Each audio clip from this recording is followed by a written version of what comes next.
আলিফ ভাই আমার ভাইয়া। হোয়াট ইজ দিস মিস্টার আলিফ, আপনার সমস্যাটা কি? আমাদের ইম্পর্টেন্ট মিটিং এর টাইমে আপনি এরকম চাষা বাসা এখানে অ্যালাউ করতেছেন? আমি তো গন্ধে টিকতে পারতেছি না, এটাকে বের করেন এখান থেকে। আর আপনি যদি বের না করেন তাহলে আমাকে বলেন, আমি সিকিউরিটি গার্ড ডেকে বের করে দিচ্ছি। সরি ম্যাডাম, আমি দেখছি। আলিফ সাহেব, আপনি কি শুরু করেছেন?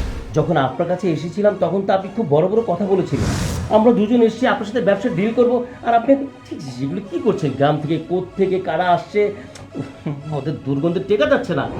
আমি আরও ম্যাডামকে কনভিন্স করেছি যে আপনার ব্যবসা ব্যাপারে ডিল করব, আর আপনি সব চাষা বসাদের নিয়ে কি শুরু করছেন? দেখলাম তোমার তো বারবার কইছিলাম ভিতরে আসার দরকার নাই, কিন্তু তুমি আমার কোনো কথা না শুনা নাচতে নাচতে ভিতরে চলে আইলা। এখন যদি ভিতরে না আসতা তাহলে এতগুলা কথা শুনতোই তো। ওনার যা করছে ঠিকই তো কইছে। এক কাজ করো, আমরা বাইরে চলে যাই, আলিফের কাজ শেষ হলে তারপর আমরা ভিতরে আহমনে। আসো। তুমি ঠিকই কইছো, আমাকে আসা ঠিক হয়নি। এটা তো অফিস, ভুলেই গেছিলাম। এদিন লাখ লাখ টাকার ডিল হইতেছে। আলিফ, আমরা পরে আইতেছি, তোরা কথা। ভাইয়া, কোথায় যাচ্ছ তোমরা? এই অফিস থেকে তোমরা বের হচ্ছ না। আপনারা কাকে বের করে দিচ্ছেন? কাকে অপমান করতেছেন? অফিসটা আমার, আর উনি হচ্ছে আমার বড় ভাই, আর সাথে আমার ভাবি। আর তাদেরকে আপনারা এইভাবে অপমান করতেছেন। আপনাদেরকে এত বড় সাহস কে দিচ্ছে আমার অফিসে আমার সামনে দাঁড়িয়ে আমার ভাইকে আমার ভাবিকে অপমান করতেছেন? হুদা হেলাই, হ্যাঁ? এত বড় সাহস আপনাদেরকে কে দিছে? আমার বড় ভাই সম্পর্কে আপনারা জানেন? এই মানুষটা সম্পর্কে আপনারা জানেন? সেই ছোট্টবেলায় নিজের মা বাবাকে হারাইছে, তারপর থেকে আমাকে এত বড় করার পেছনে যদি কারো হাত থাকে, এটা একমাত্র আমার বড় ভাইয়ের। আর সেই বড় ভাইকে আমার সামনে অপমান করতেছেন, আমি চুপচাপ এখানে মুখ বুজে সহ্য করবে এটা ভাবছেন আপনি? আর কি বললেন? গন্ধ লাগতেছে? হ্যাঁ, লাগতেই পারে। আপনাদের তো একটু কিছু হইলেই গন্ধ লাগে, আমার লাগতেছে না। কেন জানেন? কারণ এই গায়ের গন্ধ নিয়ে নিয়ে আজকে আমি এত বড় হয়েছি। এই মানুষটার বুকে আমি ঘুমাইছি, আর সেই মানুষটাকে আপনি অপমান করতেছেন। এত বড় সাহস হয়ে গেছে আপনার, তাই না? অনেক হয়েছে, অনেক বলছেন। আপনার কত বড় সাহস, আপনি আমাকে অপমান করতেছেন আপনার এরকম চাষা ভাইয়ের জন্য? হ্যাঁ, আমি এখানে আসছিলাম আপনার সাথে বিজনেসের পার্টনারশিপে ডিল করার জন্য, আর আপনি আপনি আমাকে চ্যাটাং চ্যাটাং কথা বলতেছেন। আপনার ভাইকে নিয়ে আপনি অনেক বড় বড় লেকচার দিচ্ছেন। আচ্ছা, আপনার সাথে তো আমি বিজনেস দিয়ে কোনো রিয়েলি করবো না, কারণ আপনার মতো লোকের সাথে তো আমার যায় না, কারণ আপনার তো কোনো ডিসিপ্লিনই নেই। আপনার নজর তো হয়েছে নিচের দিকে। চাষার ভাই এত বড় একটা কোম্পানির মালিক হয় কি করে, সেটাই আমি ভেবে কুল পাচ্ছি না। আর আপনি ভাবলেন কি করে যে আপনার মতো একটা চাষার ভাইয়ের সাথে আমি 50 কোটি টাকার ডিল করবো? কোনোদিনও না। ওকে ফাইন, তো হোয়াট? হ্যাঁ, আপনি আমাকে 50 কোটি টাকার ডিল, এটার ভয় দেখাচ্ছেন? আপনি কি ভাবছেন এই 50 কোটি টাকার ডিল না হলে আমি রাস্তায় নেমে পড়বো? নেভার। আমার উপরে আল্লাহ পাকের রহমত আছে, আমার উপরে আমার ভাইয়ের দোয়া আছে। আপনাদের মতো এত অহংকার নিয়ে আমি চলতে পারি না। আর কি যেন বললেন? একটা চাষার ভাই হয়ে এত বড় একটা অবস্থানে কিভাবে আসছি? ওই যে উপরে একজন আছে আর নিচে আমার ভাই আছে। এই দুইটা সাপোর্ট যদি আমার সাথে থাকে, আমাকে আটকানোর মতো ক্ষমতা এই দুনিয়াতে আর কারো হয় না। আপনি কি করবেন? আমার কিচ্ছু করতে পারবেন না। আপনার এই 50 কোটি টাকার ডিল আমি ক্যান্সেল করলাম। আপনি কিন্তু কাজটা ভালো করলেন না। আপনি আপনার এই চাষা ভাই আর চাষা ভাবির জন্য 50 কোটি টাকা লস করলেন। আই চলো।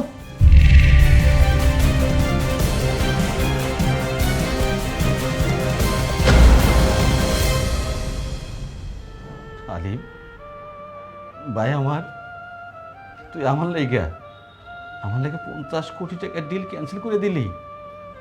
তোমারে কইছিলাম না আমার ভাই, আমাকে দুই ভাইয়ের রক্ত এক। আমার ভাই কখনো আমার সাথে বেইমানি করতে পারে না। আমার সারা জীবনের পরিশ্রম কখনো বিফলে যেতে পারে না। দেখছো, তোমারে কি কইছিলাম? আমার ভাই ভুল করতে পারে না। আমার ভাই টাকা পয়সার চাইতে আমারে সম্মান করে বেশি, আমারে অনেক আদর করে। আজকে নিজের চোখে তুমি দেখলা। তুমি সবসময় কইতা তোমার ভাই শহরে গেছে, টাকা পয়সা কামাইয়া বড়লোক হয়ে গেছে, আমাকে সবাই ভুলে গেছে।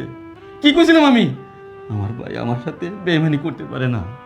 ভাই, তুই আসলেই আমার আদরের কলিজার টুকরো ভাই। তুই আজকে প্রমাণ করে দিলি টাকা পয়সা ধন দৌলতের চাইতে রক্তের সম্পর্কটা বড়। ভাইরে, আমি অনেক খুশি হয়েছি তুই যে সবার সামনে বড় মুখ করে কইছস আমার ভাই কামলা হোক চাষা হোক যাই হোক সে আমার ভাই। আমার মনটা জুড়ে হয়ে গেছে রে ভাই, আমি অনেক শান্তি পাইছি। না ভাইয়া, কোনো ক্ষতি হয় না, বরঞ্চ ভালো হয়েছে। এরকম মন মানসিকতার মানুষের সাথে যদি আমি ডিল করতাম আর ব্যবসা করতাম, ইন ফিউচার আমার আরও অনেক বড় ক্ষতি হতে পারতো। এটা থেকে তুমি আমাকে বাঁচাইছো। এই জন্যই বলে উপরওয়ালা যা করে অনেক ভালোর জন্যই করে। আর এই 50 কোটি টাকা, এরকম 50 কোটি টাকা আমার সামনে অনেকবার আসবে, কোনো সমস্যা নেই। কিন্তু আমার ভাইয়ের সম্মান যদি একবার নষ্ট হয়, সেটা আমি ফেরত আনতে পারবো না। আসো, তুমি এই চেয়ারে বসো। দেখো কি কয়, আমারে কইতেছে এই চেয়ারে বইতে, এই চেয়ারে যুগুকে আমি বাইরে, আমি এক পাক লেখাপড়া করি নেই, আমি এই চেয়ারে বসলে এই চেয়ারের অপমান হইব, অপমান করা লাগবো না। কি যে বলো না ভাইয়া, এখানে বসার জন্য তোমার আবার যোগ্যতার প্রয়োজন আছে। এই চেয়ারটা যে তৈরি হয়েছে, আমার জন্য যে তৈরি হয়েছে, এটা কার অবদানে তৈরি হয়েছে? তোমার জন্য। তাহলে এই চেয়ারের আসল হকদার কে? তুমি। আজকে তুমি আমার অফিসে সর্বপ্রথমবার আসছো, আর আজকে যদি তুমি আমার চেয়ারে না বসো, তাহলে এই আফসোস আমার কোনোদিনও যাবে না। এই যাও না, তোমার ভাই যেহেতু এত করে কইতাছে, তোমার ভাইয়ের শখটা পূরণ করো। যাও ওখানে যে একটু বহো। বসো।